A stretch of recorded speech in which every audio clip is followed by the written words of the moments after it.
మాజీ CM YCP అధినేత జగన్ నేడు నెల్లూరు సెంట్రల్ జైల్లో ఉన్న మాచర్ల మాజీ ఎమ్మెల్యే పిన్నెల్లి రామకృష్ణారెడ్డిని పరామర్శించారు. అనంతరం జైలు వెలుపల మీడియాతో మాట్లాడారు. పిన్నెల్లి రామకృష్ణారెడ్డిపై 307 సెక్షన్ కింద హత్యాయత్నం కేసు పెట్టి అన్యాయంగా జైల్లో నిర్బంధించారని మండిపడ్డారు. ఇవాళ రాష్ట్ర వ్యాప్తంగా ఇవే కార్యక్రమాలు చేస్తున్నారన్నారు. టీడీపీకి చంద్రబాబుకు ఓటేయలేదన్న ఒకే ఒక కారణంతో ఆస్తులు ధ్వంసం చేస్తున్నారని, దొంగ కేసులు పెడుతున్నారని ఆరోపించారు. దాడులు చేసేది వీళ్లే, మళ్లీ తమపైనే దాడులు చేస్తున్నారంటూ కేసులు పెట్టేది వీళ్లే అని జగన్ ధ్వజమెత్తారు. రాష్ట్రంలో ఇంత దారుణంగా పరిపాలన సాగిస్తున్నారని విమర్శించారు. ఇదే రామకృష్ణారెడ్డి విషయానికే వస్తే నిజంగా ఎంతటి అన్యాయమైన పరిస్థితిలో కేసులు బిగించారు అన్నది ఒకసారి అందరూ కూడా ఆలోచన చేయమని కోరుతా ఉన్నా. ఇదే విషయం కారంపూడి ఘటన జరిగింది ఎప్పుడు? ఎన్నికలు అయిపోయిన తర్వాత మరుసటి రోజు, అంటే మే 14వ తారీఖున కారంపూడిలో ఘటన జరిగింది.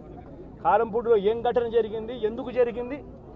కారంపూడిలో తెలుగుదేశం పార్టీ చేసిన ఆకృత్యాలకు ఒక ఎస్సీ కుటుంబంలో ఉన్న మహిళలు ఇబ్బంది పడే పరిస్థితిలోకి పోయినప్పుడు వాళ్ళను పరామర్శించడానికి డిఎస్పీ అనుమతి తీసుకునే మరుసటి రోజు, ఎన్నికలు అయిపోయిన మరుసటి రోజు ఎమ్మెల్యే బయలుదేరాడు. ఎమ్మెల్యే కారంపూడికి చేరుకోక మునిపే ఆ ఎస్సీ కుటుంబం అనేది కారంపూడి అటువైపున ఉంటే, ఊరికి అటువైపున వాళ్ళు ఇల్లుంటే ఆ ఊరు ఎంటర్ కాకమునిపే తనను అడ్డగించడము, అక్కడే గొడవ జరగడము. గొడవ జరిగేది టౌన్లో జరుగుతూ ఉంది, ఇక్కడ నుంచి ఇక్కడ అడ్డగించినారు.